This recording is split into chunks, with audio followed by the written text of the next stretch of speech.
এই চাঁদকে বিশ্বনবী দুই ভাগ করেছিলেন, সেটাও কোরআনে আছে না নাই?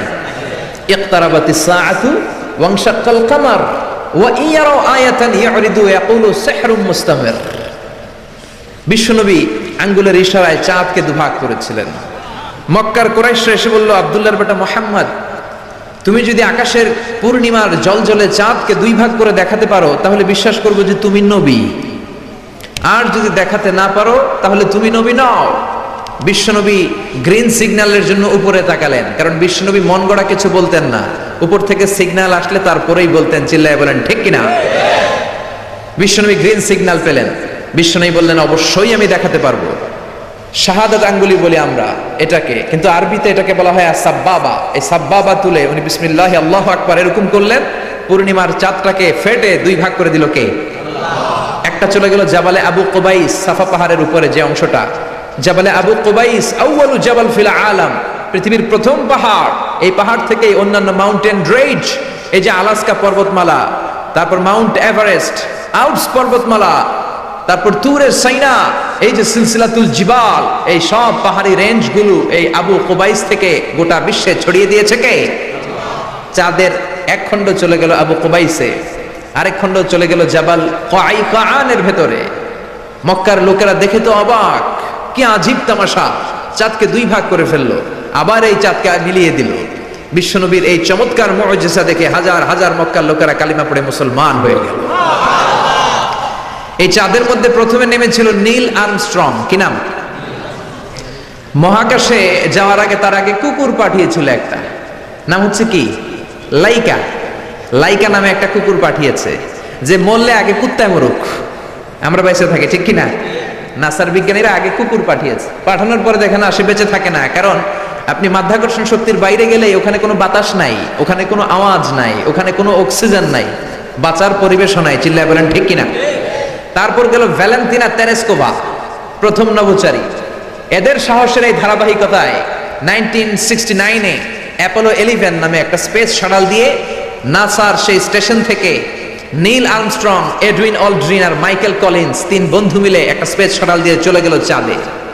চাঁদে তারা নামলো, দীর্ঘ সফর, প্রচন্ড ক্ষুধা, খাওয়ার কিছু নাই, পকেটে ছিল চকলেট, চকলেট তারা খেলো। ইউনাইটেড স্টেটস অফ আমেরিকার পতাকা তারা সেখানে গেড়ে দিল। নীল আর্মস্ট্রং খেয়াল করে দেখে চাঁদের এই মাথা থেকে ওই মাথার মাঝখানটাতে ফাটা। ফাটিয়েছে কে? চিল্লায় বলেন কে? সে পরবর্তীতে পৃথিবীতে এসে বিশ্বনবীর বায়োগ্রাফি করে জানতে পেরেছে এটা বিশ্বনবী আঙ্গুলের ইশারায় ফাটিয়েছিলেন। পড়েন আল্লাহু আকবার। আবার চাঁদের মধ্যে সে একটা মিউজিক শুনতে পেল। কি শুনতে পেল? চমৎকার একটা মিউজিক, কিন্তু পৃথিবীতে এসে কোথাও এই মিউজিক সে পায় না, কোথাও এই মিউজিকের ক্যাসেট অ্যালবাম খুঁজে পায় না। পরে আমেরিকার একটা প্রেয়ার হলের পাশ দিয়ে সে হেঁটে যাচ্ছে, হঠাৎ দেখে ওই মসজিদের ভেতর থেকে ওই মিউজিকটা বাজে যেটা সে চাঁদে শুনেছে। মসজিদে ঢুকে দেখে একজন লোক কানের মধ্যে দুই হাত দিয়ে এই মিউজিকটা বাজায়। আসলে এটা কি মিউজিক না আজান? চিল্লায় বলেন মিউজিক না আজান? সে ভিতরে ঢুকে মুয়াজ্জিনরা বলে, তুমি এত বড় সিঙ্গার, এত বড় মিউজিশিয়ান, তোমার গান, তোমার মিউজিক চাঁদেও বাজে, কি এটা? সে বলল, এটা গান নয়, এটা মিউজিক নয়, এটা হচ্ছে আজান। চিল্লায় বলেন ঠিক কিনা? সে আজানের ধ্বনি আজও আছে না নাই? কিন্তু এক দলের আজানের ধ্বনি ভালো লাগে না, এরকমও আছে না নাই? কোরআন ভাল লাগে না, আছে না নাই? ইসলাম ভাল লাগে না, আছে না নাই?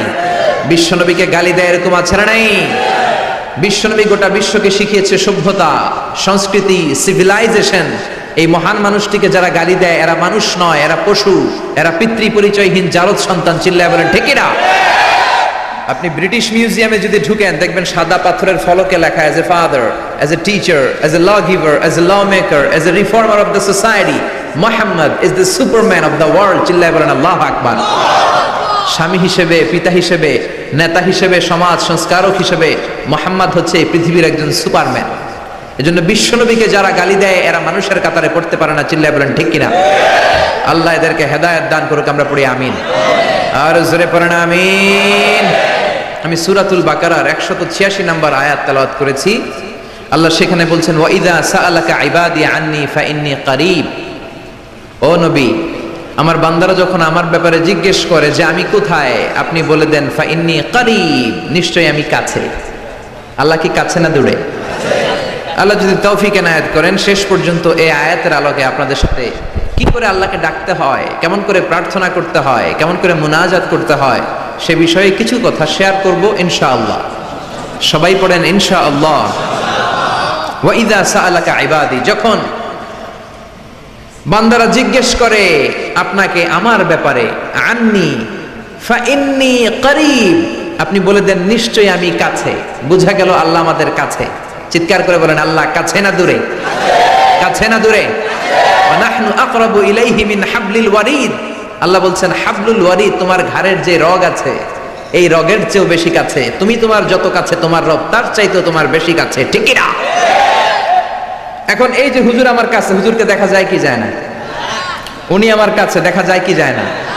আল্লাহ বললেন আমি তোমাদের কাছে, কিন্তু আল্লাহকে কি দেখা যায়? জোরে বলেন। এখন কাছে হলে তো দেখা যাওয়া উচিত ছিল, ঠিক কি না?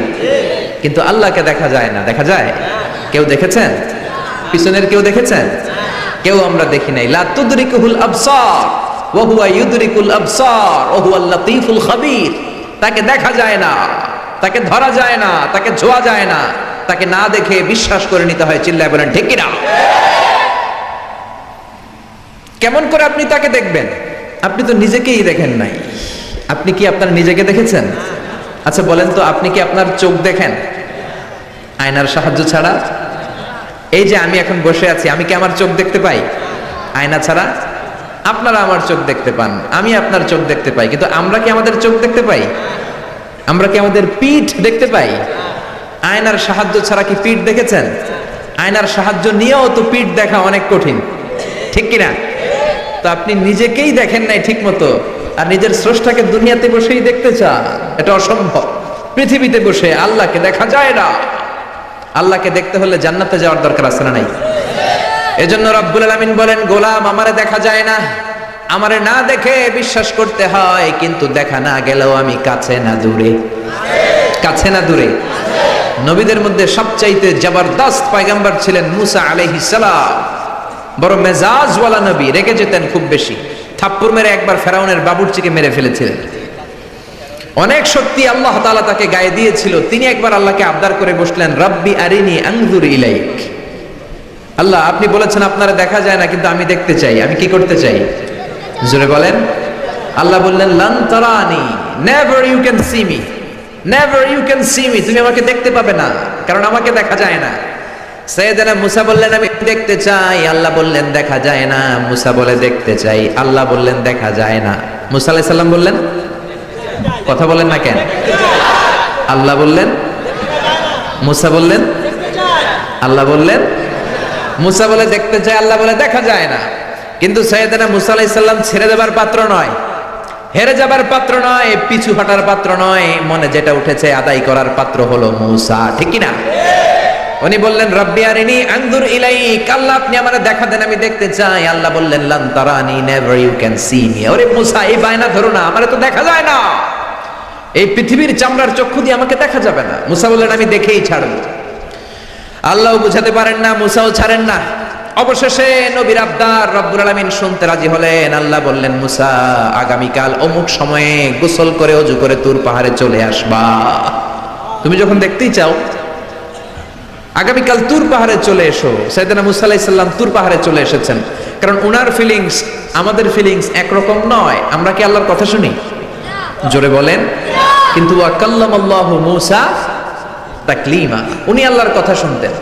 তো উনার চিন্তা হচ্ছে যার কথাটা এত সুন্দর, না জানি উনি দেখতে কত সুবহানাল্লাহ করবেন না?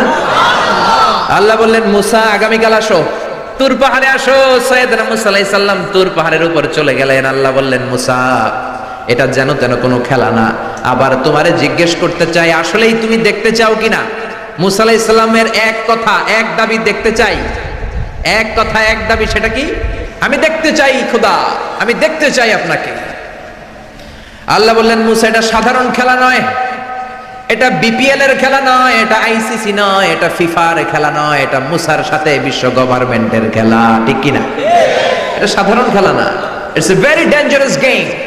তুমি যদি স্টার্ট করো, you have to go until the last moment, শেষ পর্যন্ত তোমাকে যেতে হবে, ঠিক কিনা? মুসা আলাইহিস সালাম এক পায়ে খাড়া। সাইয়েদনা মুসা বললেন আমি রাজি। আল্লাহ বললেন ওকে, তাহলে খেলা শুরু করে দিলাম। ও মুসা তুমি দাঁড়িয়ে থাকো, খেলা এখন শুরু হয়ে যাবে। রব্বুল আলামিন মুসা আলাইহিস সালামের চারিদিকে অন্ধকার করে দিলেন। কি করে দিলেন? চারিদিকে 4 ফারসাক এলাকা, 1 ফারসাকে 12 মাইল, 4 ফারসাকে অনেক লম্বা একটা জায়গা, 3×36 কিলোমিটার জায়গা আল্লাহ অন্ধকার করে দিলেন। ঘুটঘুটে অন্ধকার, এত অন্ধকার সাইয়েদনা মুসা আলাইহিস সালাম নিজের হাতটাও নিজে দেখে না।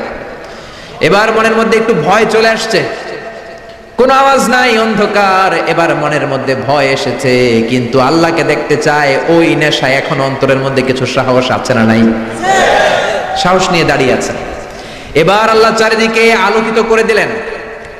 এবার বললেন মুসা আরো কিছু কাজ আছে, তোমার চারদিকে 4 ফারসাক এরিয়ার মধ্যে কোনো প্রাণী থাকতে পারবে না, কোনো মশা থাকবে না, মাছি থাকবে না, ইঁদুর থাকবে না, ব্যাঙ থাকবে না, পাখি থাকবে না, সবগুলো পশু আর প্রাণীকে বললেন, আল্লাহ বললেন তোমরা বাইরে চলে যাও, বাউন্ডারির বাইরে চলে যাও। বাংলাদেশের সাথে ইন্ডিয়ার খেলা, আপনারা দর্শক মাঠে ঢুকতে পারবেন? বলেন, ঢুকলে খেলা হবে? খেলা এটা হবে? আল্লাহ বললেন সবাই বাইরে চলে যাও, সব বাইরে চলে গেল। এবার আল্লাহ বললেন মুসা তোমার 2 কাঁধের মধ্যে 2 ফেরেশতা আছে না নাই? কিরামান, তাদেরকেও বাইরে পাঠানোর দরকার আছে না নাই? আল্লাহ বললেন তোমরাও 4 দিক থেকে বাউন্ডারি দেয়া এরিয়ার বাইরে তোমরা চলে যাও। এবার রব্বুল আলামিন বললেন আল্লাহর স্পেশাল সিকিউরিটি ফোর্স ফেরেশতাকে তোমরা 4 দিকে বাউন্ডারি দাও। স্পেশাল সিকিউরিটি ফোর্স ফেরেশতা কাদের সাথে কাঁধ লাগিয়ে, পায়ের সাথে পা লাগিয়ে 4 দিকে একটা বাউন্ডারি দিলেন। চিল্লায়ে বলেন আল্লাহু আকবার। এবার সাইয়েদনা জিব্রাইলকে আল্লাহ বললেন, ও জিব্রাইল তুমিও ঢোকার চেষ্টা করো না, তুমিও বাইরে চলে যাও। সুবহানাল্লাহ। সাইয়েদনা জিব্রাইল বলে, আল্লাহ আমাকে তৈরির পর থেকে, আমাকে রূহ দেওয়ার পর থেকে আজ পর্যন্ত তোমারে আমি দেখি নাই। সিদরাতুল মুনতাহা হলো আমার লাস্ট বর্ডার, ওই বর্ডারে কান লাগিয়ে তুমি যা বলো শুনি, ওই কথাগুলো নবীদের কাছে পৌঁছে দেই, এটাই আমার ডিউটি। আজ পর্যন্ত আমিও তোমারে দেখি নাই, তোমার নূর এখনো দর্শন লাভ করি নাই, আমিও দেখতে চাই। আমার ভাই মুসার সাথে আমাকেও দেখতে দাও। আল্লাহ বললেন no no, this game is between মুসা এন্ড মি। এটা মুসার সাথে আমার খেলা, তোমার তো খেলা নাই, ঠিক কি না? জিব্রাইল তুমিও বাইরে চলে যাও। সাইয়েদনা জিব্রাইলও বাইরে চলে গেলেন। এবার একেবারে গ্রাউন্ড রেডি, স্টেডিয়াম রেডি, এবার খেলা হবে। খেলা কি হবে? জোরে বলেন কি হবে? মুসা আলাইহিস সালাম আর বিশ্ব গভর্নমেন্ট, আল্লাহর সাথে খেলা। আল্লাহ বললেন মুসা তুমি উপরের দিকে তাকাও। সাইয়েদনা মুসা আলাইহিস সালাম উপরের দিকে তাকালেন, দেখলেন প্রথম আকাশ দেখা যায়, তারপরে দ্বিতীয় আকাশ, তৃতীয় আকাশ, সব দেখতে আরম্ভ করলেন। প্রথম আকাশ, এটা বিশাল একটা area, it's a big space, we can't imagine. এটা কত বড় আমরা কল্পনাও করতে পারি না, বিশাল। হাতি, সূরাতুল ফিল আছে না নাই? সবচেয়ে ছোট্ট সাইজের প্রাণী পিঁপড়া, পিঁপড়ার নামে সূরা আছে না নাই? সূরাতু আন-নামাল। এরপর মাকড়সার 8 পা, মাকড়সার নামে আছে না নাই? সূরাতু আল-আনকাবুত। মৌমাছি, মৌমাছির নামে আছে না নাই? সূরাতু আন-নাহাল। নারীদের নামে আছে না নাই? নারীদেরকে আমরা পছন্দ করি বেশি, ঠিক কিনা? বিশ্বনবী পছন্দ করতেন, নারীদের মর্যাদা বেশি, মায়ের মর্যাদা 3 গুণ বেশি বাবার চেয়ে। এজন্য দেশের ক্ষমতায় আমরা নারীদেরকে বসাই দিছি। যেহেতু ক্ষমতা কয় গুণ বেশি, 3 ডবল যেহেতু মর্যাদা, তো বাবারে বসাবো কেন, মারই বসাই দিলাম। 2 মাই আছে, ঠিক কিনা? এই স্বাধীনতার পর থেকে এই 2 মা। আল্লাহ করে মা দিছে কয়টা? জোরে বলেন। এই 2 মা যদি একটু আদর সোহাগ দিয়ে আমাদেরকে রাখতো, তাহলে বাংলাদেশটা সিঙ্গাপুর হয়ে যেত। চিল্লা এখন, ঠিক কিনা? সিঙ্গাপুরে আমি ছিলাম কিছুদিন, আমার প্রোগ্রাম ছিল। এবছর গিয়েছিলাম ব্যাংককে, থাইল্যান্ড। তো ওদের দেশের একটা নিয়ম আছে, সেটা হচ্ছে ম্যারিটোক্রেসি। দেশের সব নিয়োগগুলো মেরিটের ভিত্তিতে হবে, যোগ্যতার ভিত্তিতে, চাচা খালুর টেলিফোনে নয়। কিন্তু আমাদের দেশে মামা খালুর ফোনে চাকরি আছে না নাই? সিঙ্গাপুরে নাই। এই সিঙ্গাপুরটা গোটা বিশ্বে পরিচিত ছিল জেলেপাড়া হিসেবে। জেলেপাড়া মাছ ধরতো, কি ধরতো? যেই এলাকাটা মাছ ধরে খেত, এই এলাকাটা এখন গোটা বিশ্বের উন্নত ডেভেলপড কান্ট্রি, দ্য ফার্স্ট ওয়ার্ল্ডের একটা অন্যতম দেশ। চিল্লায় বলেন ঠিক কিনা? গোটা বিশ্বের মানুষগুলো ট্যুরিজমের জন্য সেখানে যায়। চমৎকার চমৎকার ট্যুরিস্ট অ্যাট্রাকশন তারা সেখানে করে রেখেছে। ওদের ছোট্ট একটা দেশ, একটা শহর নিয়ে একটা দেশ। আমাদের এতগুলো জেলা, 64টা জেলা, ওদের এতগুলো জেলা নাই, একটা মাত্র জেলা। ওই জেলার নামেই শহর, জেলাটার নাম সিঙ্গাপুর। মূলত এটা এসেছে ইন্ডিয়ান শব্দ সিংহপুর থেকে, আগে ওখানে সিংহ থাকতো, সিংহপুর থেকে সিঙ্গাপুর। যেহেতু জায়গা কম, সেহেতু তারা 3টা সিঙ্গাপুর বানিয়েছে, উপরে একটা, মাটির নিচে আরো 2টা। আপনি মাটির নিচে গেলে অবাক হয়ে যাবেন, মাটির নিচে আরো 2 সিঙ্গাপুর। সব ট্রেনগুলো, সব গাড়িগুলো মাটির নিচ দিয়ে চলে, উপরেও কিছু আছে। তো বাংলাদেশে এরকম হতে পারতো যদি আমরা ভালো ভালো নেতা পেতাম। জোরে বলেন ঠিক কিনা? আমরা স্বাধীনতা পেয়েছি, কিন্তু স্বাধীনতার মজা আমরা পাই নাই। 71-এ আমাদের উপর জুলুম করেছে পাক হানাদার বাহিনী, আর 71-এর পর আমাদের উপর জুলুম করছে আমাদের ভোট দেয়া নেতারাই। চিল্লায় বলেন ঠিক কিনা? এজন্য নেতা বানানোর সময় বুঝে শুনে বানানোর দরকার আছে না নাই? যারা কোরআন পছন্দ করে, ইসলাম পছন্দ করে, আমরা তাদের সাথে আছি না নাই? আপনি কোরআন নিয়ে যদি রিসার্চ করেন অবাক হয়ে যাবেন। মানুষের নামে আল্লাহ সূরা দিলেন, প্রাণীর নামে সূরা দিলেন, চাঁদের নামে সূরা দিলেন, সূর্যের নামে সূরা দিলেন। কি অবাক করা কাণ্ড! দেশগুলো হচ্ছে 30 ভাগ আর সাগর হচ্ছে 70 ভাগ। চিল্লায় বলেন আল্লাহু আকবার। তার মানে এই পৃথিবীর তুলনায় কত ছোট্ট একটা জায়গায় এই সূর্যপুরে আমরা বসে আছি। কত নগণ্য আমি, কত ক্ষুদ্র আমি, কত ছোট্ট আমি, ঠিক কিনা? এই পৃথিবীটা হচ্ছে আমাদের সৌরজগতের অনেকগুলো গ্রহের মধ্যে থেকে ছোট্ট সাইজের একটা গ্রহ।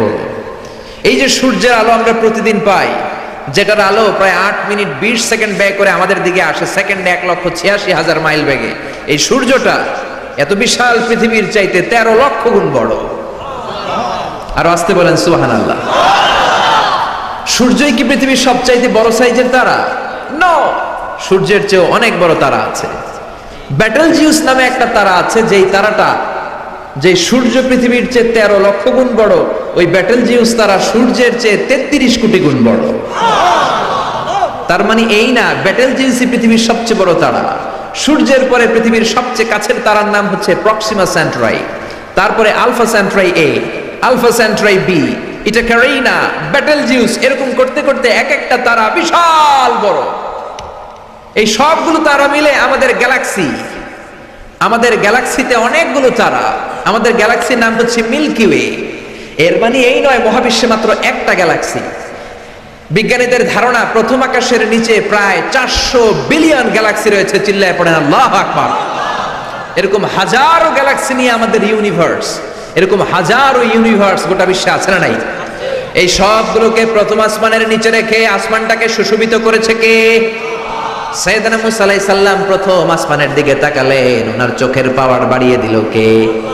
উনি এই গ্যালাক্সি দেখতে আরম্ভ করলেন, ব্ল্যাক হোল দেখতে আরম্ভ করলেন, ইউনিভার্স গুলো দেখতে আরম্ভ করলেন, ডিফারেন্ট ল অফ নেচার নিয়ে যত ইউনিভার্স আছে তিনি দেখলেন। তারপরে দ্বিতীয় আকাশ, একটার চাইতে আরেকটা বড়, একটার চেয়ে আরেকটা বড়। আমরা কিন্তু প্রথম আকাশ দেখি না। নাসার বিজ্ঞানীরা আজীবন গবেষণা করেও প্রথম আকাশের নাগালে যেতে পারবে না। তারা যেখানে যায় এটা হচ্ছে প্রথম আকাশের মহাশূন্য। এটা কি? প্রথম আকাশের মহাশূন্য, তারপরে প্রথম আকাশ, তারপরে দ্বিতীয় আকাশের মহাশূন্য, তারপরে দ্বিতীয় আকাশ, তারপরে তৃতীয় আকাশের মহাশূন্য, তারপর তৃতীয় আকাশ। একটার চাইতে আরেকটা বড়। কত বড়? বিশ্বনবী বললেন তোমার হাতের আংটিটা, কোনটা? আংটিটা যদি সাহারা মরুভূমিতে ফেলে দাও, তাহলে সাহারা মরুভূমির তুলনায় তোমার আংটি যত ছোট, আল্লাহর দ্বিতীয় আকাশের তুলনায় আল্লাহর প্রথম আকাশটা ঠিক তত ছোট। এভাবে তৃতীয় আকাশ আরো বড়, চতুর্থ আকাশ আরো বড়। সাইয়েদনা মুসা আলাইহিস সালাম দেখলেন 7 আকাশ দেখলেন। তারপরে তিনি দেখলেন সিদরাতুল মুনতাহা দেখা যায়, সেখান থেকে দেখলেন 4টা ঝর্ণা, 4টা নদী, 2টা জান্নাতে ঢুকেছে, 2টা নদী সিদরাতুল মুনতাহা থেকে দুনিয়ায় এসেছে। একটা নদীর নাম হলো মিশরের নীল নদী, আর একটা হলো ইরাকের দজলা নদী। সুবহানাল্লাহ। তারপরে নজর করে তাকালেন, সেখানে দেখলেন তিনি কোরআনের বাড়ি দেখা যায়। বাল হুয়া কুরআনুম মাজিদুম ফি লাউহিম মাহফুজ। নাম শুনেছেন? লাউহে মাহফুজ কার বাড়ি? কোরআনের বাড়ি। লাউহে মাহফুজ কার বাড়ি? নজর করে দেখে কোরআনের বাড়ি দেখা যায়। সাইয়েদনা মুসা আলাইহিস সালামের চোখের পাওয়ারকে বাড়িয়ে দিয়েছে কে? ওনার চোখের মেকানিজম, মেগাপিক্সেলকে প্রখর করে দিয়েছে কে? তারপরে নজর করে দেখলেন বাইতুল মামুর দেখা যায়, যেই বাইতুল মামুর হলো ফেরেশতাদের কিবলা। আমরা হজে গেলে, উমরায় গেলে আল্লাহর ঘরকে সেন্টারে রেখে চারদিকে তাওয়াফ করি, লাব্বাইক আল্লাহুম্মা লাব্বাইক বলে আল্লাহরে ডাকি। ফেরেশতারা এই কাবার চারদিকে তাওয়াফ করে না, তাদের জন্য আরেকটা ঘর, আল্লাহর বানানো আরেকটা ঘর 7 আকাশের উপর আছে না নাই? সেটার নাম হচ্ছে আল বাইতুল মামুর। সব ফেরেশতারা সেখানে তাওয়াফ করে, একবার করে ঢুকে 70,000 জন। একবার যারা ঢুকার চান্স পায় কিয়ামত পর্যন্ত দ্বিতীয়বার চান্স তার কপালে জুটবে না। সুবহানাল্লাহ। তারপরে তিনি নজর করে দেখলেন আরশ দেখা যায়, কুরসি দেখা যায়। তারপরে নজর করে সাইয়েদনা মুসা আলাইহিস সালাম দেখলেন আল্লাহর 70,000 নূরের পর্দা দেখা যায়। 70,000 নূরের পর্দা দেখা যায়। সেখান থেকে আল্লাহ গায়বী আওয়াজ দিয়ে বললেন, মুসা, লাস্ট ডেস্টিনেশনে চলে এসেছো, একেবারে ফাইনাল গেট। এই গেটের পরে আর ফিরে যাওয়ার কোনো জায়গা নাই। শেষবারের মতো জিজ্ঞেস করি, খেলা কি চলবে নাকি থামিয়ে দেব? সাইয়েদনা মুসা বলে চলবে। সাইয়েদনা মুসা বললেন কি চলবে? কি সাহস ওনার, কি শক্তি ওনার, কি মেধা ওনার, কি কিউরিসিটি ওনার, কি অদম্য আগ্রহ ওনার। উনি বললেন খেলা চলবে। এত দূর এসেছি, পিছনে ফিরে তাকানোর মানুষ আমি নই, ঠিক কি না? আল্লাহ বললেন, মুসা তাহলে ঠিক আছে, খেলা শুরু হয়ে যাবে, একটু শক্ত হয়ে দাঁড়াও। সুবহানাল্লাহ পড়েন। এই প্রথম আল্লাহ তার নূরের তাজাল্লির ফোকাস পৃথিবীতে ঢেলে দিবেন, এর আগে পড়ে নাই। আল্লাহু আকবার। সাইয়েদনা মুসা আলাইহিস সালাম শক্ত হয়ে দাঁড়ালেন। ফালাম্মা তাজাল্লা রাব্বুহু জাআলাহু দাক্কাও ওয়া খাররা মুসা সাইকা। ফালাম্মা তাজাল্লা রাব্বুহু লিল জাবাল। আল্লাহ বললেন, মুসা তবে একটা কথা শুনে রাখো, এত দুর্বল করে তোমাদের বানিয়েছি। ওয়া খুলিকাল ইনসানু দাঈফা। মানুষ কি সবল নাকি দুর্বল? সবল না দুর্বল? দুইবার পাতলা পায়খানা হইলে চেহারার দিকে আর তাকানো যায় না, ঠিক কি না? আজকের জান্নাতুন নাইম এপ্রিল বিশ্ব সুন্দরী, 20 বছর পরে বিশ্ব পেতনিও না, ঠিক কি না? অসুস্থ হলে মানুষ দুর্বল হয়ে যায়, বিপদ আসলে মানুষ কাবু হয়ে যায়, বয়সের ভারে মানুষের চামড়াগুলো ঝুলে যায়। মানুষ কি সবল নাকি দুর্বল? জোরে বলেন, সবল নাকি দুর্বল? সে আল্লাহ বললেন, গোলাম চাইতে হবে শুধু আমার কাছে। সব নবীরা এইভাবে দোয়া করেছেন। সাইয়েদনা ঈসা আলাইহিস সালাম দোয়া করেছেন, আল্লাহ আপনার কাছে আমি দোয়া করি আমারে আপনি শেষ নবী বানায়া দেন। কোন নবী? জোরে বলেন। এটা কি সম্ভব? কারণ শেষ নবী একজন আছে না নাই? কি নাম? সবাই বলেন কি নাম? মুহাম্মদ সাল্লাল্লাহু। আল্লাহ বললেন, না না, উল্টাপাল্টা আবদার করো না, ওই নবুয়তি দিয়ে দেয়া হয়েছে। ঈসা বললেন, ওকে। আমি পড়েছি ইনজিলের মধ্যে ওই নবীর উম্মতদের এত মর্যাদা, বনি ইসরায়েলের অনেক নবীর চাইতে নাকি উম্মতে মুহাম্মাদের মর্যাদা অনেক বেশি হবে। আল্লাহ শেষ নবী আমাকে বানালেন না, ওকে, কিন্তু আমার উম্মতকে ওই উম্মত বানান। আল্লাহ বলেন, নো, ওইটাও দেয়া হয়ে গেছে। পাবে কে? বিশ্বনবী পাবে। বিশ্বনবীর উম্মত আমরা হলাম উম্মতে মুহাম্মাদি। আমাদের মধ্য থেকে যারা আলেম হবে, হক্কানি আবেদ হবে, আল্লাহর ওলি হবে, বনি ইসরায়েলের অনেক নবীদের চাইতেও তাদের মর্যাদা বেশি হয়ে যাবে। সুবহানাল্লাহ। এবার উনি চোখের পানি ছেড়ে দিলেন। আল্লাহ দোয়া করলাম আমারে শেষ নবী বানান, বানালেন না। দোয়া করলাম আখিরি উম্মত আমারে দেন, আমারে দিলেন না। এবার আমি দোয়া করি, এই দোয়া কিন্তু ফেলতে পারবেন না। আল্লাহ বললেন, করো করো। সাইয়েদনা ঈসা বললেন, আল্লাহ তাহলে আপনি আমাকে এই পৃথিবীর মধ্যে ওই নবীর উম্মত করে আরেকবার দুনিয়াতে পাঠানো লাগবে। সুবহানাল্লাহ। কবুল করে নিল কে? পৃথিবীতে একজন নবী এখনো মরে নাই। কি নাম? ঈসা আলাইহিস সালাম। উনি আসবেন। ইমাম মাহাদির 7 বছর যখন হবে, তার গভর্নিং 7 বছর চলে যাওয়ার পরে আসবেন। ঈসা আলাইহিস সালাম যখন আসবেন, এসে দাজ্জালকে, অ্যান্টি ক্রাইস্টকে নিজ হাতে হত্যা করবেন। চিল্লায় বলেন ঠিক কিনা? এটা ছিল ঈসা নবীর দোয়া। এবার বিশ্বনবী কোন দোয়া করেছেন জানার দরকার আছে না নাই? বিশ্বনবী বলেন, লিকুল্লি নাবিয়িন দাওয়াতুন মুস্তাজাবা। প্রত্যেক নবীর জন্য একটা করে দাওয়া মুস্তাজাবা আছে। আলেম যারা আছেন তারা বুঝবেন। দাওয়া মুস্তাজাবা মানে এমন দোয়া যেটা কবুল হয়ে যায়। দোয়া করলেই, কথা বলেন, দোয়া করলেই কবুল। এরকম দোয়া রব্বুল আলামিন সব নবীকে একটা একটা করে দিয়েছেন। ওই দোয়াটা করলেই সেকেন্ডের মধ্যেই কবুল করে দেয় কে? আল্লাহ। সব নবী ওই দোয়া দুনিয়াতেই করে ফেলেছে। বিশ্বনবী বললেন, লিকুল্লি নাবিয়িন দাওয়া মুস্তাজাবা। সব নবীর জন্য একটা স্পেশাল দোয়া আছে, দাও বিহা, যেই দোয়াটা নবীরা দুনিয়াতেই করে ফেলেছে। ওয়া ইন্নী আখতাবিউ দাওয়াতি শাফাআতান লি উম্মতি ইয়াউমাল কিয়ামাহ। আল্লাহু আকবার। আর আমি আমার দাওয়া মুস্তাজাবা স্পেশাল দোয়াটা এখনো করি নাই। আমার দোয়াটা এখনো আমি জমিয়ে রেখেছি। কিয়ামতের কঠিন ময়দানে আমার উম্মত যখন বিপদে পড়ে যাবে, আমার উম্মতের জান্নাতে যাওয়ার ব্যাপারে ঝামেলা লেগে যাবে, আল্লাহর অনুমতি ক্রমে শাফাত করে করে আমি আমার উম্মতদেরকে জান্নাতে ঢুকিয়ে দেব। তখন আমি ওই দোয়াটা করব। বিশ্বনবী সিজদায় পড়ে থাকবেন কিয়ামতের ময়দানে। সব নবীরাও বলবে, ইয়া নাফসি ইয়া নাফসি। কেউ যখন আল্লাহর কাছে যেতে পারবে না, সবাই মিলে বিশ্বনবীর কাছে যাওয়ার পরে বিশ্বনবী তখনও মাথা তুলবেন না। বিশ্বনবী কপাল ঠুকে কেঁদে কেঁদে বলবেন, রব্বি হাবলি উম্মতি, ও আল্লাহ আমার উম্মতকে আপনি মাফ করে দেন। সুবহানাল্লাহ। আল্লাহ বলবেন, নবী ইরফা রাসাক, মাথা উঠান, সাল তুতা, আজকে যা চাইবেন তাই দিব, ইশফা তুশাফা, যারাই শাফাত করবেন আমার অনুমতি ক্রমে কবুল করে নিব। সুবহানাল্লাহ। বিশ্বনবী চাইলে ওই দোয়াটা দুনিয়াতেই করতে পারতেন অন্য নবীদের মতো, ঠিক কিনা? অন্য নবীরা যেমনি নিজেদের প্রয়োজনে ওই দোয়াটা দুনিয়াতেই করেছে, আমার নবীকে ওই রকম করেছে নাকি? তার মানে আমার নবীর আমাদের জন্য মায়া বেশি না কম? আমার জন্য রেখে দিয়েছেন ওই দোয়াটা, আপনার জন্য রেখে দিয়েছেন দোয়াটা, আমাদের জন্য দোয়াটা রেখে দিয়েছেন। আমরা যখন কিয়ামতের ময়দানে বিপদে পড়ে যাব, বিশ্বনবী দোয়া করে করে আমাদেরকে জান্নাতে ঢুকিয়ে দিবেন, ঠিক কিনা? বিশ্বনবী দুনিয়াতে কম আঘাত সহ্য করেন নাই। যেই লোকটার বাইরের চামড়া থেকে রগ দেখা যেত, রগের ভেতর দিয়ে যে রক্তগুলো দৌড়াদৌড়ি করে সেটাও দেখা যেত। সুবহানাল্লাহ। পৃথিবী এত সুন্দর মানুষ দেখে নাই। ওই লোকটাকে পাথর মেরে মেরে তায়েফের ময়দানে রক্তাক্ত করা হয়েছে 3 বার। আমি দেখে এসেছি এবার জায়গাটা। একবার আহত হলেন, আবার উঠলেন, আবার পাহাড়ের কাছে গেলেন, আবার মারা হলো, আবার পাহাড়ের ওই পাশে গেলেন, আবার মারা হলো। 3 বার পাথর মারা হলো। বিশ্বনবী নিজের কোনো প্রয়োজনে, নিজের স্বার্থের জন্য যান নাই, তায়েফবাসীদের জান্নাত নিশ্চিত করার জন্য, তাদের ভালোর জন্য, তাদেরকে দাওয়াত দেওয়ার জন্য গিয়েছেন। তারপরও মাইরা সানা নাই, তখনও বিশ্বনবী দোয়া করেন নাই। ওই দিন যদি দোয়া করতেন, আল্লাহ তায়েফবাসীদেরকে আপনি শেষ করে দেন, সেকেন্ডের মধ্যে পুরো তায়েফকে পাউডার করে দিতে পারতো কে? উহুদের ময়দানে তীর এসে বিশ্বনবীর দাঁতের মধ্যে বিঁধে গেল, ঝরঝর করে রক্ত ঝরলো। এই কঠিন দিনেও বিশ্বনবী ওই দোয়াটা করেন নাই, ঠিক কিনা? বদরের ময়দানে 313 জন সাহাবী নিয়ে বিশ্বনবী চোখের পানি ছাড়ছেন। আবু বকর বলেন, ইয়া রাসূলুল্লাহ, ইয়া হাবিবাল্লাহ, মাথা উঠান, আপনি এমন ভাবে দোয়া করেছেন আমার মন সায় দেয়, আমার মন বলে আজকের দোয়া আল্লাহ ফেরাবে না, ওঠেন। বিশ্বনবী চাইলে ওই দিনে বলতে পারতেন, কুরাইশদেরকে আল্লাহ আপনি নাস্তানাবুদ করেন, করে দিত কে? প্রচন্ড ক্ষুধার সময় বিশ্বনবী যখন মক্কায় কেঁদে কেঁদে হয়রান, তখন ওই দোয়াটা করেন নাই, ঠিক কিনা?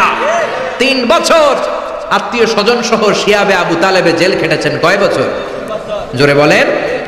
প্রথম বছর খেয়েছে ছাগলের গোশত, সবাই ছাগল পালতো, নিজেদের ছাগলের গোশতগুলো খেয়েছে। দ্বিতীয় বছর কোনো ছাগল নাই, ছিল ছাগলের রোদ্রে শুকানো চামড়াগুলো, পানিতে ভিজিয়ে ভিজিয়ে চামড়া খেয়েছে।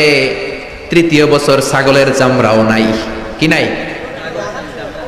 তৃতীয় বছর ছাগলের চামড়াও নাই, ছিল গাছের বাকল, গাছের পাতা। শিয়াবে আবি তালেবে বিশ্বনবী গাছের পাতা খেয়ে, গাছের চামড়া খেয়ে জীবন ধারণ করেছেন। বিশ্বনবীর এলাকার লোকগুলো, মুমিনগুলো কেঁদে কেঁদে হয়রান। তখনও যদি বিশ্বনবী দোয়া করতেন, কবুল করতো কে? মদিনায় দুর্ভিক্ষ, কোনো খাবার নাই, বিশ্বনবীর পেটে কোনো খাবার নাই, কোনো দানা পানা পড়ে নাই। বিশ্বনবীর কলিজার টুকরা নাতি হাসান আর হোসাইনের পেটেও কোনো খাবার নাই।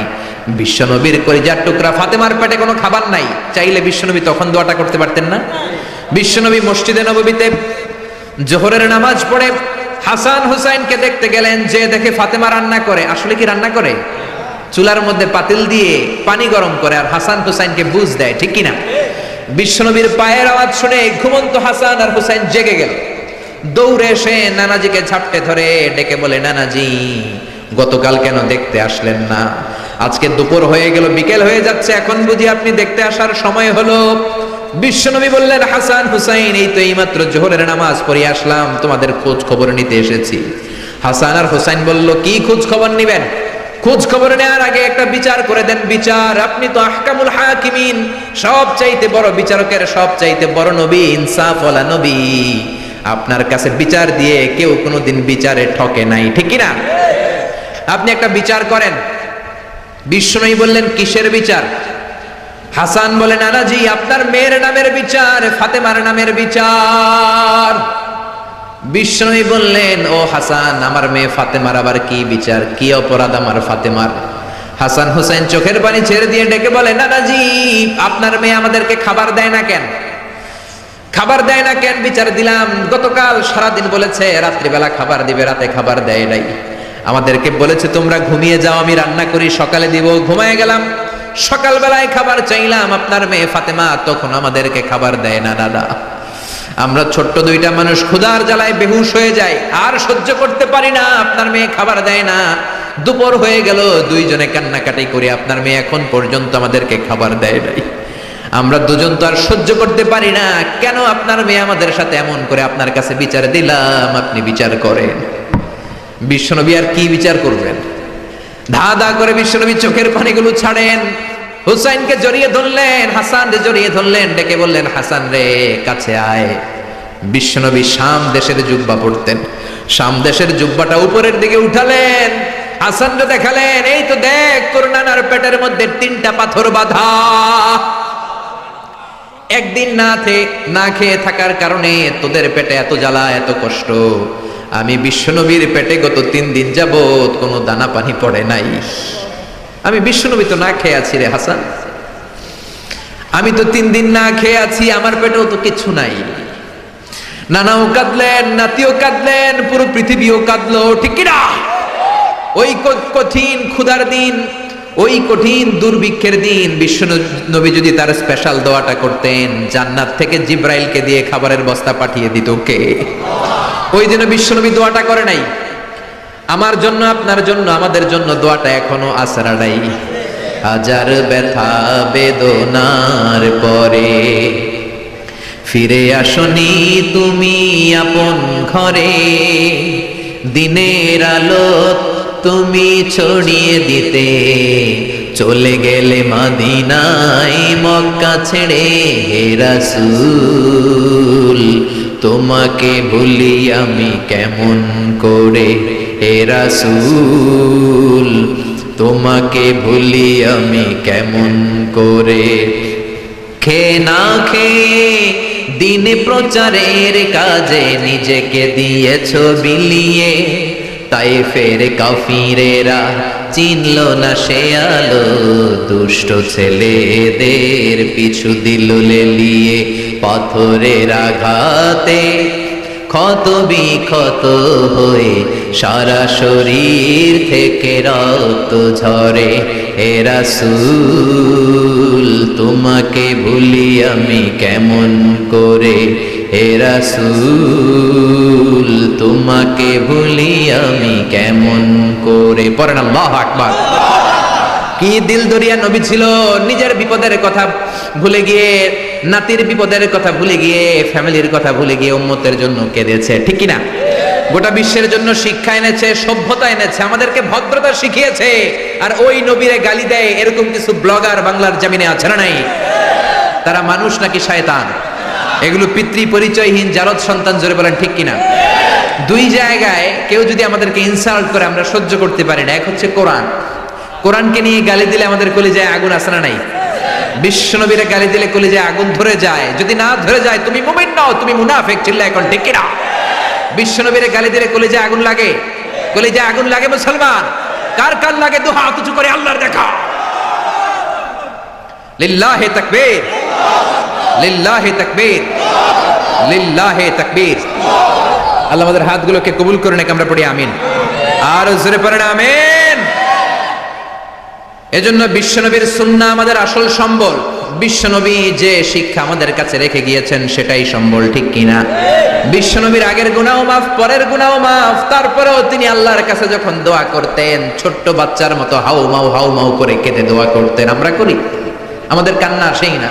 এত পাষাণ আমাদের হৃদয়, এত আধুনিকতার মধ্য দিয়ে আমরা সময় কাটাচ্ছি।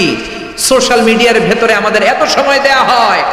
এই সোশ্যাল মিডিয়া আমাদেরকে ঘুমাতে দেয় না, আমাদেরকে স্বাভাবিকভাবে চলতে দেয় না, আমাদের অন্তরটাকে নরম হতে দেয় না, ঠিক কিনা?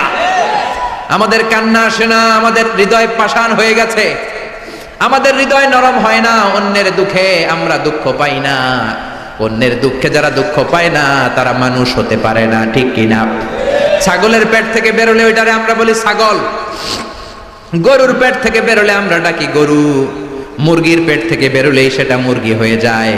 কিন্তু মানুষের পেট থেকে বেরোলে সেটা মানুষ হয় না, ওইটারে মানুষ বানাতে হয়, ঠিক কিনা? এই দুনিয়া এখন তো আর সেই দুনিয়া নাই, মানুষ নামের মানুষ আছে, দুনিয়া বোঝায়। সেই মানুষের ভিড়ে আমার আসল মানুষ নাই, ঠিক কিনা?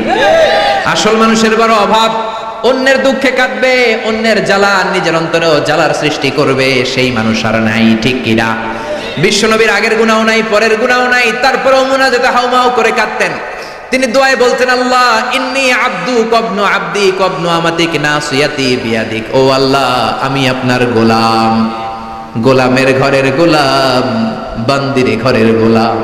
আল্লাহ আমি আপনার গোলাম, গোলামের ঘরের গোলাম, মানে আমার বাপ আব্দুল্লাহ আপনার গোলাম, আমরা গোলাম বংশের। সুবহানাল্লাহ। গোটা বিশ্বের শ্রেষ্ঠ মানুষটা নিজের গোলাম বলতে দ্বিধাবোধ করতো না, বলতো আমি আপনার গোলাম, গোলামের ঘরের গোলাম, বান্দির ঘরের গোলাম, নাসিয়াতি বিয়াদিক। আমার মাথার চুলের ঝুঁটি আপনার হাতের মুঠোয়, আমার চুলের ঝুঁটি আপনার হাতের মুঠোয়, গোলামের মতো যেখানেই টানবেন আমি ওখানেই যাব। আল্লাহু আকবার। এই ছিল বিশ্বনবীর বিনয়। নিজেকে গোলাম বলতে স্বাচ্ছন্দ্য বোধ করতেন, কোনোদিন জীবনে অহংকার করেন নাই। কোনোদিন বিশ্বনবী কারোর সাথে মুসাফা করতে যে নিজে আগে হাত টানেন নাই, যতক্ষণ না ওই লোকটা তার হাত টেনে নিয়েছে। সুবহানাল্লাহ। আর বিশ্বনবীর হাত ছিল আলিয়ানু মিনাদ দিবাজ। বিশ্বনবীর হাত ছিল রেশমের কাপড়ের চেয়েও নরম। সিল্ক চিনেন? সিল্ক, সিল্কের কাপড়ের চেয়ে বিশ্বনবীর হাত ছিল নরম। এই নরম হাত মুসাফার মধ্যে যে একবার পাইতো কেউ ছাড়তে চাইতো না, ধরেই রাখতো। আর বিশ্বনবী নরম হৃদয়ের নবী, কেউ যদি না ছাড়ে বিশ্বনবীও ছাড়তেন না। সুবহানাল্লাহ। ওই নবী মুনাজাতে কাঁদতেন। এজন্য ভাইরা এই কথা বললেন না আল্লাহ আমার দোয়া শোনে না, আপনি দোয়ার মতো দোয়া করেন নাই, এজন্য শোনে নাই, ঠিক কিনা? দোয়া কবুল হওয়ার রহস্য হচ্ছে চোখের পানি। বিশ্বনবী বললেন দুইটা চোখের পানি আল্লাহর কাছে সব চাইতে সেরা। এক হলো জিহাদের ময়দানে রক্তের ফোঁটা, দ্বিতীয় হলো আল্লাহর ভয়ে মোনাজাতের মধ্যে চোখ থেকে বেয়ে বেয়ে পড়া পানির ফোঁটা। আবার বিশ্বনবী বললেন অনুশোচনার চোখের পানি, চোখ দিয়ে নাকের ডগা বেয়ে বেয়ে জমিনে পড়ার আগে ওই দোয়াটা কবুল করে নেয় কে? এজন্য চাওয়ার সময় নিজের ছোট করেন, বলবেন আল্লাহ আমি আপনার গোলাম, গোলামের ঘরের গোলাম, বান্দির ঘরের গোলাম, আমার চাইতে ক্ষুদ্র ছোট কেউ নাই, এমন কোন গুনাহ নাই আমি করি নাই, তুমি ছাড়া আমারে পার করার কেউ নাই, ঠিক কিনা? এরকম দোয়ার মধ্যে নিজেরে ছোট করে দেন, আপনার দোয়া কবুল করবে কে? এজন্য সব সময় চাইবে একজনের কাছে, তিনি কে? একদল আছে বা এক শ্রেণীর লোক আছে, রোগে যখন পড়ে তখন আল্লাহরে ডাকে, রোগ ভালো হয়ে যায় আল্লাহরে ভুলে যায়, আছে না নাই? নির্বাচনের আগে আল্লাহরে ডাকে, নির্বাচন শেষ আল্লাহরে ভুলে যায়, আছে না নাই? সমস্যায় পড়েছে আল্লাহরে ডাকে, সমস্যা নাই আল্লাহরে ভুলে যায়, আছে না নাই? এমন করা যাবে না, সব সময় ডাকবেন। তবে রব্বুল আলামিন বলেন স্পেশাল কিছু সময় আছে, ওই সময়ে দোয়া করলে দোয়া কবুল করে নেয় কে? তাহাজ্জুদের সময়। এই স্পেশাল দুই একটা সময়ের কথা বলে আমরা দোয়া করব। দোয়া না নিয়ে আজকে কে কে চলে যাবেন? হাত তুলে দেখান তো। থাকবেন সবাই? দোয়া করে যাবেন? অল্প 2-1 মিনিট কথা বলে আমি এখন দোয়ার দিকে যাব। ওয়াদা করেছেন বসে থাকবেন। ওয়াদার খেলাফ করা কি মুমিনের আলামত না মুনাফিকের? আমরা একসাথে দোয়া করে আজকে এখান থেকে বিদায় নিব। পড়েন ইনশাআল্লাহ। তাহাজ্জুদের সময় দোয়া করবেন। ওয়া মিনাল লাইলি ফাতাহাজ্জাদ বিহি নাফিলাতান লাকা আসা আন ইয়াবআসাকা রাব্বুকা মাকামাম মাহমুদা। তাহাজ্জুদের নামাজ পড়লে আপনার মর্যাদা বাড়ায় দিবে কে? আল্লাহ। এখন হুজুর আমরা তো ফজরই পড়ি না, তাহাজ্জুদ কখন পড়মু? তাহাজ্জুদ তো তাদের যারা ফজর পড়ে, ঠিক কি না? ফজরই তো পড়ে না, তাহাজ্জুদ কখন? ফজরের সময় মসজিদের বেহাল দশা। ফজরের সময় যত মসজিদে নামাজ পড়লাম খালি মুরব্বী চাচাদেরকে পাওয়া যায়, ইয়াং ছেলেরা নাই। ফজরের নামাজ মুরব্বীদের জন্য নয়, ফজরের নামাজ তোমাদের মতো ইয়াংস্টার যারা আছো তাদের জন্য, ঠিক কিনা? ওয়াদা করো সূর্যপুরের মসজিদগুলোতে যুবকরা যে ফজরের নামাজে মসজিদ ভরে দিবা, রাজি আছো? রাজি আছো যুবকেরা?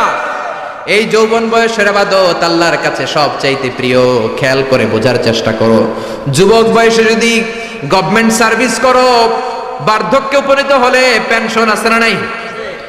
অনুরূপ ভাবে যুবক বয়সে যদি ইবাদত করো, বার্ধক্য অবস্থায় ইবাদত করতে না পারলেও পেনশনের হিসাবে তোমার আমলনামায় সওয়াব দিয়ে দিবে কে? এজন্য যুবক বয়সের ইবাদত আল্লাহর কাছে প্রিয়। মসজিদ তখন ধরে যখন আর কাজ করার সুযোগ নাই। মসজিদে তখন যায় যখন কেউ চাকরিতে নেয় না। মসজিদে তখন যায় যখন ঘরের কেউ তার সাথে কথা বলতে চায় না, মানে বয়স হয়ে গেছে 70। তখন দাড়ি রাখে, যখন শেভ করতে গেলে হয় গাল কাটবে নয় ব্লেড ভাঙবে, ঠিক কিনা? এজন্য যুবক বয়সে মসজিদে যাও। এখন তোমাদের রক্ত গরম, যা চাও তোমরা তাই করতে পারো। যেই মুরব্বী বাবাদের দাড়িগুলো পাকা হয়ে গিয়েছে তারাও তোমাদের মতো ওই বয়সটা পার করে এসেছে, ঠিক কিনা? দুদিনের দুনিয়া, অল্প কয়েকটা বছরের ব্যবধানেই তোমার চুল পাকতে শুরু করবে, তোমার এই রক্ত গরম শরীরটাও ঠান্ডা হয়ে যাবে, তোমার আশেপাশে আর কেউ ঘুরবে না, কেউ তোমারে ডাকবে না, কেউ তোমারে গুনবে না। চিল্লায় বলেন ঠিক না? এজন্য কিয়ামতের দিন বিশ্বনবী বলেন, বনি আদম 5টা প্রশ্নের উত্তর না দিয়ে কেউ পা নাড়াতে পারবে না। এর মধ্যে একটা প্রশ্ন হলো, যৌবন বয়সটা তুমি কেমন কাজে লাগিয়েছো? যৌবন বয়সে কি ইসলামের পক্ষে স্লোগান দিয়েছো নাকি আমার বামপন্থীদের দলে গিয়েছো? ঠিক না? যৌবন বয়সে কি তাফসির মাহফিলে গিয়েছো নাকি মমতাজের গানের কনসার্টে গিয়েছো? যৌবন অবস্থায় তুমি কি কোরআনের অর্থ পড়েছো, ইসলামী সাহিত্য পড়েছো নাকি চটি বই পড়েছো? ঠিক কিনা? পাই টু পাই কিয়ামতের দিন জিজ্ঞেস করবে কে? আল্লাহ। চিল্লায় বলেন কে? এজন্য তাহাজ্জুদের অভ্যাস করেন। যারা তাহাজ্জুদ পড়ে তাদের চেহারায় একটা আলাদা গ্লেস আছে। লোকটা কালো হলেও, যদি কালো রঙের লোক হয়, একটা গ্লেস আছে। আমার অনেক কালো বন্ধু আছে। আমি মিশরে পড়েছি, students of more than 100 nationalities, we used to study, stay and dwell in the same place. 100টারও বেশি দেশের ছাত্র থাকতাম। আমার অনেক আফ্রিকান বন্ধু ছিল, কুচকুচে কালো, তেলতেলে, কিন্তু কালো হলেও চেহারা একটা সৌন্দর্য আছে না নাই? এজন্য কালো মানুষও যদি তাহাজ্জুদ পড়ে চেহারায় নূর বাড়িয়ে দিবে কে? 2 নম্বরে হলো আযান আর ইকামতের মাঝখানে যদি দোয়া করে, ওই দোয়া কবুল করে কে? এটা অনেকে জানে না। আযান দিয়েছে, মসজিদে গিয়েছে, সুন্নত নামাজ পড়ে বসে আছে, কখন ইকামত হবে, আরো 5 মিনিট বাকি, মাথা চুলকায়, আছে না নাই? মোবাইল টেপাটেপি করে, ফেসবুকিং করে, ঘড়ির দিকে তাকা আছে, ঘড়ির কাঁটাও ঘুরে, ওর মাথাও ঘুরে, আছে না নাই? তো বসে থাকবা কেন তুমি? 5 মিনিট সময় আছে, চাইতে হবে কার কাছে? বাজারে যাওয়ার সময় যেমনি আপনি লিস্ট করে নিয়ে যান, এটা লাগবে ওটা লাগবে, মসজিদে যাওয়ার সময় মোবাইলের টুকি নিয়ে যান, কাগজের টুকি নিয়ে যান। আল্লাহ আমার সুন্দরী বউ লাগবে, বউ দাও, দিবে কে? এই বেটা, দিবে কে? নেককার বিবি লাগবে, দিবে কে? গোল্ডেন এ প্লাস পেতে চাই, দিবে কে? উমরা করতে চাই, পাসপোর্টে ভিসা লাগে না, ভিসা করে দিবে কে? দুরারোগ্য ব্যাধি, অনেক ওষুধ খেলাম, অনেক দেশে গেলাম, কোন ডাক্তার ভালো করতে পারে না, কিন্তু ডাক্তারেরও বড় ডাক্তার আছে না নাই? কেউ যেটা পারে না, পারে কে? আযান ইকামতের মাঝখানে দোয়া আল্লাহ ফেরায় না। হাদিস এসেছে, দুআ লা ইরাদ্দু বাইনাল আযানি ওয়াল ইকামা। আযান এবং ইকামতের মাঝখানের সময়টাতে দোয়া করবেন। তারপরে বিশ্বনবী বললেন, দুবুরাস সালাওয়াতিল মাকতুবা, ফরজ নামাজের পরে দোয়া করলে কবুল করে কে? আল্লাহ। আমাদের দেশে আসসালামু আলাইকুম রাহমাতুল্লাহ, আসসালামু আলাইকুম, আমিন ইয়া আরহামার রাহিমিন, আছে না নাই? এই দোয়া বিশ্বনবী এইভাবে দোয়া করতেন না। বিশ্বনবী সালাম ফেরানোর পরে পড়তেন আল্লাহু আকবার। কি পড়তেন? নামাজ শুরু আল্লাহু আকবার দিয়ে, শেষও আল্লাহু আকবার দিয়ে। তারপরে সাহাবীদের দিকে ফিরে বসতেন। আমাদের দেশে শুধু ফজরের নামাজ আর আসরের নামাজ, এই 2 ওয়াক্তে ইমাম সাহেব ফিরে বসে, ঠিক কিনা? তো সুন্নাহ হচ্ছে 5 ওয়াক্ত নামাজেই ইমাম সাহেব মুসল্লিদের দিকে ফিরে বসবে। এরপরে বিশ্বনবী পড়তেন 3 বার আস্তাগফিরুল্লাহ, আস্তাগফিরুল্লাহ, আস্তাগফিরুল্লাহ। তারপরে বিশ্বনবী পড়তেন আল্লাহুম্মা আনতাস সালাম ওয়া মিনকাস সালাম, এই দোয়াটা। এরপরে পড়তেন রাদিতু বিল্লাহি রাব্বা, এই দোয়া। এরপরে পড়তেন আল্লাহুম্মা লা মানিআ লিমা আ'তাইতা ওয়া লা মু'তিয়া লিমা মানা'তা ওয়া লা ইয়ানফা'ু যাল জাদ্দি মিনকাল জাদ। তারপরে আয়াতুল কুরসি পড়তেন। তারপরে বিশ্বনবী 33 বার সুবহানাল্লাহ, 33 বার আলহামদুলিল্লাহ, 33 বার আল্লাহু আকবার, আছে না নাই? এই তাসবিহগুলো আগে আপনি পড়বেন ঠান্ডা মাথায়। এরপরে যদি দোয়া করতে মনে চায়, সম্মিলিত মনে চায় করেন, একা একা মনে চায় করেন, বা হাত তোলা ছাড়া এমনি মুখে করেন, সমস্যা নাই, কিন্তু আগে তাসবিহগুলো পড়তে হবে। চিল্লায় বলেন ঠিক কি না? এই তাসবির সুন্নাত নাই। মানুষগুলো এত অস্থির, সালামের পরে কখন বেরোবে, কখন বেরোবে, মনে হয় পাবলিক টয়লেটে ঢুকছে, ঠিক কি না? পাবলিক টয়লেট হচ্ছে এমন জায়গা যে পাবলিক টয়লেটের ভিতরে আছে, ও বের হওয়ার জন্য ছটফট করে, আর যে বাইরে সিরিয়াল ধরে আছে, ও ঢোকার জন্য ছটফট করে, ঠিক কি না? মনে হয় পাবলিক টয়লেটে এসেছে, মসজিদে ঢুকেছো, আল্লাহুম্মা বলে তুমি ঢুকে গেলা আল্লাহর নাম নিয়ে। যখন মসজিদে ঢুকে গেলা, তোমার মাথার উপরে রহমত ঢালছে কে? মসজিদ হচ্ছে রহমতের জায়গা। সালাম ফেরানোর পরে তাসবিহ পড়েন, তারপরে আপনি দোয়া করেন। এজন্য সালাম ফেরানোর পরে দোয়া কবুল করে কে? এরপরে বিশ্বনবী বললেন ইনদা নুজুলিল মাতার, আকাশ থেকে যখন বৃষ্টি নামে, ওই বৃষ্টি নামার সময় যদি দোয়া করেন, দোয়া কবুল করে কে? আর দোয়া লা ইরাদ্দু তাহতাল মাতার, তুফান, ওই বৃষ্টি না, ভ্যাপসা একটা গরম, এই গরমটাকে দূরে সরিয়ে দেওয়ার জন্য একটা ঝিরিঝিরি ঝিরিঝিরি বৃষ্টি পড়ে। ওই বৃষ্টির নিচে দাঁড়িয়ে বৃষ্টির পানি নিয়ে দোয়া করলে কবুল করে কে? জানেই না মানুষ, ঠিক কি না? বরং বৃষ্টি আসলে গান গাওয়া শুরু করে দেয়, এই বৃষ্টি ভেজা রাতে তুমি চলে যেও না, আছে না নাই? তো চলে যাবো না, কি করবো, থেকে যাবো তোমার সাথে? এগুলো করা যাবে না। বৃষ্টি রহমতের বৃষ্টি, তুমি বৃষ্টি হাতে নিয়ে দোয়া করো। সুন্দরী বউ লাগবে, দিতে পারে একজন, তিনি কে? আল্লাহ। এজন্য চাইতে হবে একজনের কাছে, তিনি কে? কদরের রাতে দোয়া করলে আল্লাহ কবুল করে, খতমে কোরআনের পরে দোয়া করলে আল্লাহ কবুল করে, হজের মানাসিকুল হজের মধ্যে যে দোয়া করলে কবুল করে, মুসাফির দোয়া করলে কবুল করে, রোজাদার ব্যক্তি দোয়া করলে আল্লাহ কবুল করে, মাজলুম ব্যক্তি দোয়া করলেও আল্লাহ কবুল করে। এজন্য বিশ্বনবী বলেছেন, ইত্তাকু দাওয়াতাল মাজলুম, মাজলুমের বদদোয়ারে ভয় করো, ফা ইন্না লাইসা বাইনাহু ওয়া বাইনাল্লাহি হিজাব, তার আর তার আল্লাহর মাঝে কোনো পর্দা থাকে না। মাজলুম দোয়া করলেই কবুল, সুবহানাল্লাহ। এরপরে স্পেশাল দোয়া হলো মা বাবার দোয়া। এই দোয়া কোনোদিন ফিরে না, সুবহানাল্লাহ পড়েন। রাজি আছেন মা বাবার কাছে দোয়া চাইতে? রাজি আছেন তো? কোন ঘর আছে যে ঝগড়া হয় না? এরকম কোনো ঘর পৃথিবীতে নাই। ঝগড়া হবে, মা বাবার সাথে মিসআন্ডারস্ট্যান্ডিং হবে, হয়ে যেতে পারে দু চার কথা, কিন্তু ক্ষমা চাইতে হবে, ঠিক কিনা? মা বাবার শুধু দোয়াটাই কবুল নয়, মা বাবার দোয়াও কবুল, বদদোয়াও কবুল। কি আজীব তামাশা! এমন যদি হয়তো দোয়াটা কবুল হয় কিন্তু বদদোয়াটা কবুল হয় না, তাহলে তো বাইসা যেতাম, ঠিক কিনা? কিন্তু দোয়াও কবুল, বদদোয়া। বুলেট মারলে বুলেট মিস হতে পারে, মায়ের দোয়া মিস হয় না। তিনটা জিনিসের দিকে নজর করার সাথে সাথে আমল নামায় সওয়াব দেয় কে? এক নাম্বার নাজর ইলাল মুসহাফ, কোরআনের দিকে তাকালেই সওয়াব আছে না নাই? দুই নাম্বার নাজর ইলাল কাবা, কাবার দিকে যখন আপনি তাকাবেন আপনার আমল নামায় সওয়াব দিবে কে? তিন নম্বরে নাজর ইলা ওয়াজহিল ওয়ালিদাইন, মাতা পিতার চেহারার দিকে যদি রহমতের নজরে তাকান, এক একটা কবুল হজের সওয়াব দিবে কে? 5 লক্ষ টাকা দিয়ে হজ করেছেন, বুকে হাত দিয়ে বলতে পারবেন আমার হজ কবুল হয়েছে কি হয় নাই? পারবেন কেউ? পারবেন? কিন্তু মায়ের চেহারার দিকে রহমতের নজরে তাকালে কবুল হজের সওয়াব দেয় কে? আল্লাহ। এজন্য মা বাবার কাছ থেকে দোয়া নিতে রাজি আছেন? আমাদের সবচাইতে বড় পীর হবে আমার বাবা, সবচাইতে বড় পীর হলো আমার মা, সবচাইতে বেশি আমরা যার কাছে দোয়া চাইতে যাব তিনি হলেন আমার বাবা, তিনি আমার মা। চিল্লায় বলেন ঠিক কিনা? খবরদার মা বাবার সাথে যদি বেয়াদবি হয়, সূর্যপুরের ছেলেরা মেয়েরা যার কানে আমার মাইকের আওয়াজ যায়, খবরদার, তোমার জীবন বরবাদ হয়ে যাবে, কপাল পোড়া হয়ে যাবে তুমি। তোমার কপালের সেজদা দিয়ে তুমি কালো দাগ ফেলতে পারবা, 10টা হজ করে হাজী সাহেব টাইটেল নিতে পারবা, কিন্তু তোমার জন্য জাহান্নাম নির্ধারিত হয়ে থাকবে, ঠিক কিনা? এজন্য খবরদার মা বাবার সাথে যদি কোনো কারণে মনোমালিন্য হয়, অনেক ফ্যামিলিতে হয় শাশুড়ি বউয়ের মধ্যে ঝগড়া মিলে না, এরকম ফ্যামিলি আছে না নাই? হতেই পারে, শাশুড়ি এক আমলের, বউ আর এক আমলের, ঠিক কিনা? বসেন, একসাথে বসেন, আমাদের ফ্যামিলি মিটিং হয় না, আমাদের বসা হয় না, মা বাবার হয়তো বসতে চায় না, বসেন, সুন্দরভাবে বিনয়ের সাথে বলেন, কেঁদে কেঁদে মা বাবার কাছে বলেন, ঠিকই আপনার মা আপনার মাফ করে দিবে, ঠিক কিনা? মায়ের পা ধরে যদি কেউ মাফ চাওয়ার মতো মাফ চায়, এমন কোন মা নাই যে মাফ না করে বসে থাকতে পারে, ঠিক কিনা? এজন্য খবরদার, মা বাবা যাদের বেঁচে আছে তাদের কাছে দোয়া চান, তাদের দোয়াই আপনার বড় সম্বল, ঠিক কিনা? চাইবেন তো? কারো যদি বেয়াদবি হয়ে থাকে পা ধরে ক্ষমা চাইতে রাজি আছেন? রাজি আছেন সবাই? আল্লাহ পাক আমাদের সবাইকে কথাগুলো বুঝার ও আমল করার তৌফিক দান করুক, আমরা পড়ি আমিন। এজন্য বিপদে আপদে সব সময় আমাদের ভরসা এবং আস্থার জায়গা একটা, তিনি কে? এই দরবারটা 24 আওয়ার্স খোলা। দুনিয়াতে অনেক দরবার বন্ধ হয়ে যায়, সুপার শপ বন্ধ হয়ে যায়, অফিস আদালত বন্ধ হয়ে যায়, কিন্তু আল্লাহর দরবার 24 ঘন্টা খোলা আছে না নাই? আপনি যখনই মনে চায়, কি সুন্দর 2 রাকাত নামাজ পড়ে কপাল ঘষে ঘষে সেজদা দিয়ে আল্লাহ বলে একটা ডাক দেন, সাথে সাথে আপনার ডাকে আল্লাহ সাড়া দিয়ে দিবে। এজন্য আল্লাহর কাছে চাইতে রাজি আছেন তো? সব সময় আমরা একজনের কাছে চাইবো, চিৎকার করে বলেন তিনি কে? আল্লাহ আমাদের সবাইকে কথাগুলো বুঝার ও আমল করার তৌফিক দান করুক, আমরা পড়ি আমিন। আল্লাহুম্মা আমিন। ربنا ظلمنا أنفسنا وإن لم تغفر لنا وترحمنا لنكونن من الخاسرين।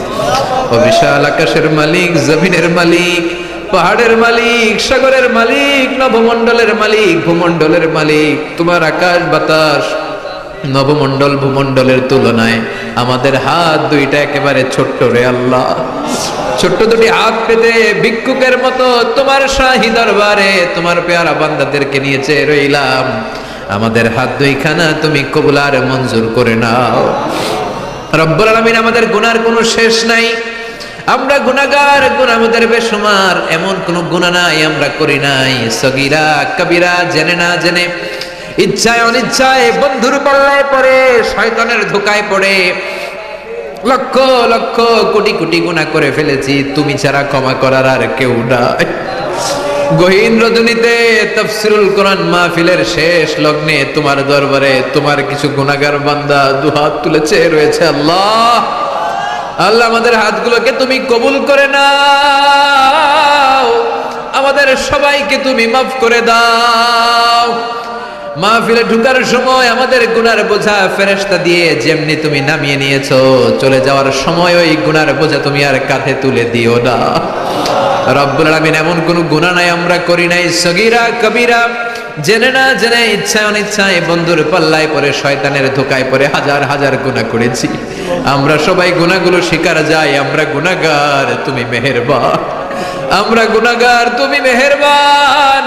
আমাদের গুনার কত বড়, তোমার রহমতের দরিয়া নাকি তার চেয়েও বড়। আল্লাহ তোমার দরবারে আমরা ক্ষমা চাই, তুমি আমাদের জিন্দেগির সব গুনাহ মাফ করে দিয়ে মাসুম বাচ্চার মতো মাসুম বানিয়ে দাও। আমাদের আব্বা আম্মা, দাদা দাদি, নানা নানি, চাচা চাচি, খালা খালু, মামা মামি, প্রত্যেকের জীবনের সব গুনাহ তুমি মাফ করে দাও। জানি না আমার কোন ভাইয়ের আব্বা আম্মা বেঁচে নাই, কোন ভাইয়ের দাদা বেঁচে নাই, দাদি বেঁচে নাই, নানা বেঁচে নাই, নানি বেঁচে নাই, শ্বশুর বেঁচে নাই, শাশুড়ি বেঁচে নাই। রব্বুল আলামিন তারা আগে চলে গিয়েছে, আমরা পরেই রওনা হয়ে যাব। তারা চলে গিয়েছে, তার মানে এই না আমরা আজীবন বেঁচে যাব। আমরা সবাই এক পথের পথিক, আমরা সবাই এক গন্তব্যের যাত্রী। তারা আগে গিয়েছে, আমরা পরে রওনা হব। রব্বুল আলামিন তাদের প্রত্যেকের কবরগুলোর জান্নাতুল ফেরদাউসের বাগান বানিয়ে দাও। যে হাজী সাহেব এই মাহফিলের আয়োজন করলেন, মায়ের জন্য দোয়া চেয়েছে, তার মায়ের কবরটারে জান্নাতুল ফেরদাউসের টুকরা করে দাও। যাররা পরিমাণ ঈমান নিয়ে আমাদের যত আত্মীয় স্বজন, যত মুমিন মুমিনাত বান্দা গোটা বিশ্বের আনাচে কানাচে কবরস্থানে শুয়ে আছে, তাদের কবরগুলোর জান্নাতুল ফেরদাউসের বাগান বানিয়ে দাও। রব্বুল আলামিন আমরা যেন ঈমান নিয়ে এই ক্ষণস্থায়ী দুনিয়া ছাড়তে পারি তৌফিক দাও।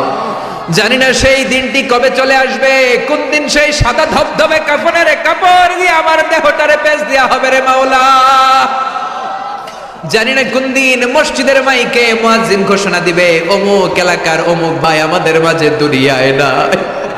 আমার যখন ফুরাবে দিন, আসবে গহীন রাতি, থেকো আল্লাহ দুনয়নে ওয়ে চির সাথী, আসবে গহীন রাতি। রব্বুল আলামিন আমাদের জীবনের সেই গহীন রাত্রি আসার আগে ঈমান নিয়ে যেন আমরা বিদায় নিতে পারি তৌফিক দাও। যতদিন বাঁচবো তোমার গোলামি করে বাঁচার তৌফিক দাও, হকের পক্ষে থেকে বাঁচার তৌফিক দাও। কোরআন সুন্নাহ মেনে আমাদের জীবনগুলো যেন আমরা করতে পারি তুমি তৌফিক দাও। মৃত্যুর পূর্বক্ষণে বিশ্ব নবীর শেখানো ওই মধুর কালিমাটুকুন জপতে জপতে ঈমান নিয়ে যেন আমরা সবাই বিদায় নিতে পারি। লা ইলাহা ইল্লাল্লাহু মুহাম্মাদুর রাসূলুল্লাহ সাল্লাল্লাহু